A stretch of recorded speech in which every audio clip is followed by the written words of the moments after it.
Greg, firstly, thanks for today. It was great. It was awesome to be out on the boat. It's been a fabulous opportunity for me. I've looked at the boat, been through the boat with you over the years several times, but this is my first day out, so that was a pleasure. Thank you. Thanks for taking the time. You're welcome. I know you've got a very busy schedule, so we won't keep you too long.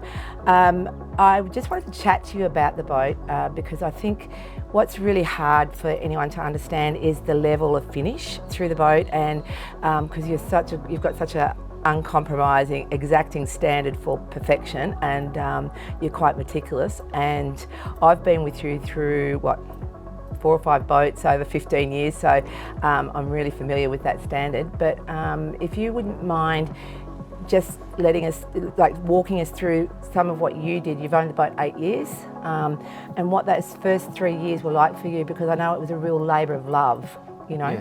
Yes. Yeah, look, when I first started looking around for, a boat that I would have crew on.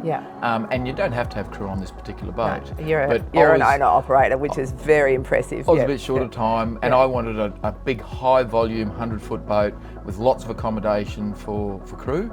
And this one delivered certainly there. But I also wanted something that I could mould a little bit myself. The boat originally was a great boat. But after refurbishing a number of boats to the standard, and I slowly went up through the ranks, and you saw that from 30 footers to 43 to 51. And this was been there on the whole journey. And this was the dream boat. And so when I got my hands on this boat, and was very thankful to get my hands on this boat, I was able to treat it like a bit of a blank canvas and do some really, really nice, cool things that the manufacturers don't do. And even the speaking to the manufacturer or the owner of Horizon a number of years ago, they said that we did certain things that they just don't do themselves. But very exacting standards. Drove a lot of people crazy during the refurb. Everything is to the millimetre, but just simple things like going through the boat. It's got a high gloss finish, and I went through with 2 guys for 2 months.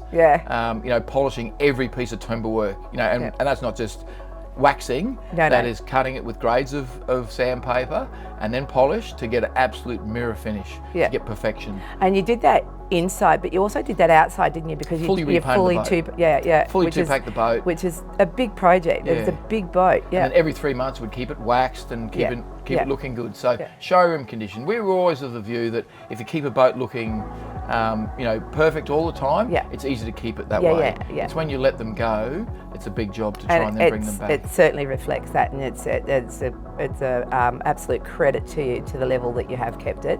I know this was about family.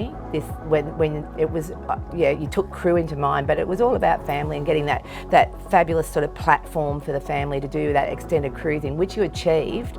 But some of your trips, you've done the East Coast quite up and down several times. You've enjoyed that, and I mean, you cruise as well. Give us a bit of a story going back to the whole family thing, is that this boat is really like a house on water. And it had a configuration that really suited a family feel, and we haven't chartered the boat. The boat's never been chartered in its life. We wanted a good family private boat, with a really large, well-appointed galley. The galley has the big U-shaped lounge. So, I think that's probably one of my favourite places, and I think I said that earlier on camera.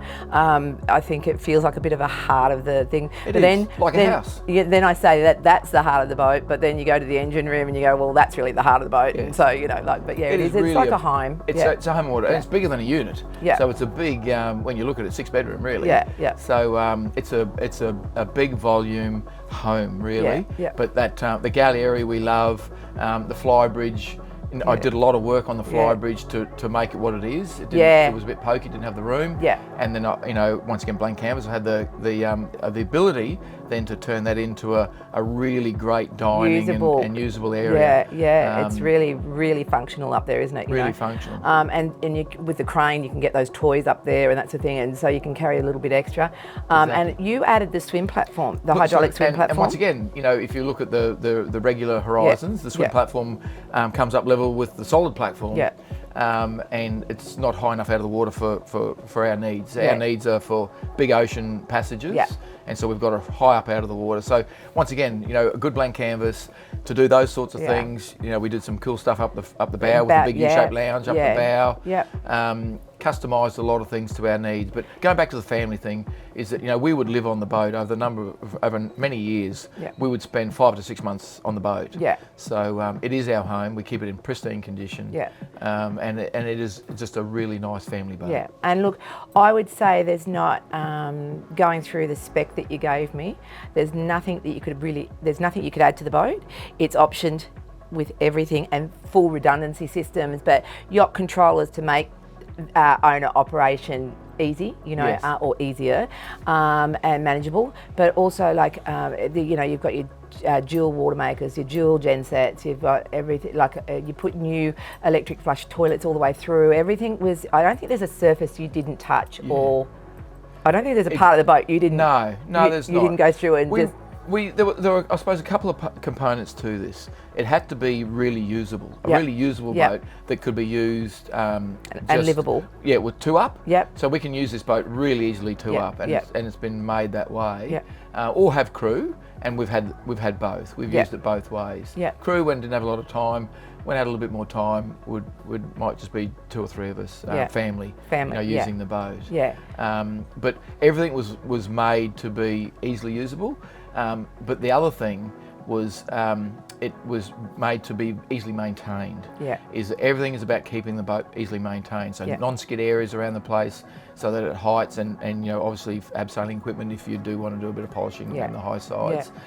We did lots of little cool things like down on the transom, and I'm not sure you saw that as you went through your walkthrough, but there's a little access hatch in the transom that runs the dive compressor, hose for dive compressor. Yeah. It's got salt water, it's got electric, 240 volt, it's got 24 volt. I knew it was there, but I don't know that I pointed it out. You know, got all those things. Down on the transom, so that's easy to run all your toys and all the dive gear and everything down there. Yeah. Exactly, so that everything's easy to use throughout the boat. So not only a lot of effort, but a lot of thought went into the refurbing of the boat. You'd call it a refurb or a refit, you know. A lot of innovation. I'm a civil engineer and very inventive, and so there's a lot of really cool little ideas we put through. So, and you're very organised, so you've been able to organise it from bow to stern, get it all right, put it all together and produce such a quality product. And I would say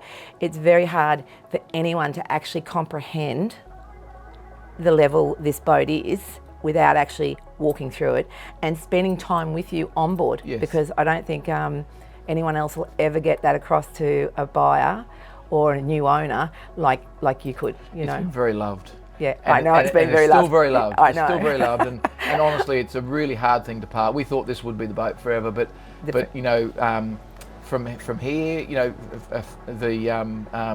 from a size point of view, we still love the size, but we might not necessarily need as much size. Yeah. But the biggest thing for us is we want to go around the world now. World travelling, and world our cruising. love for sailing has been suppressed for probably 40 years. Yeah. Being an old sailor and racing, you know, catamarans when I was young. So you know, the future is.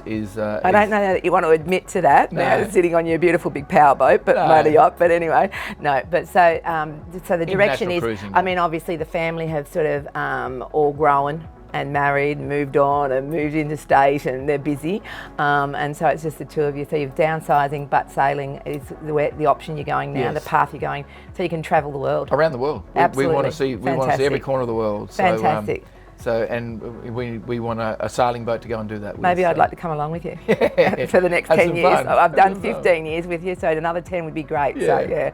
Greg, thanks so much again for your time today, and I really appreciate it. It's been fabulous. You've been great. You're a great owner. Thank you. Audrey. Thanks, Greg.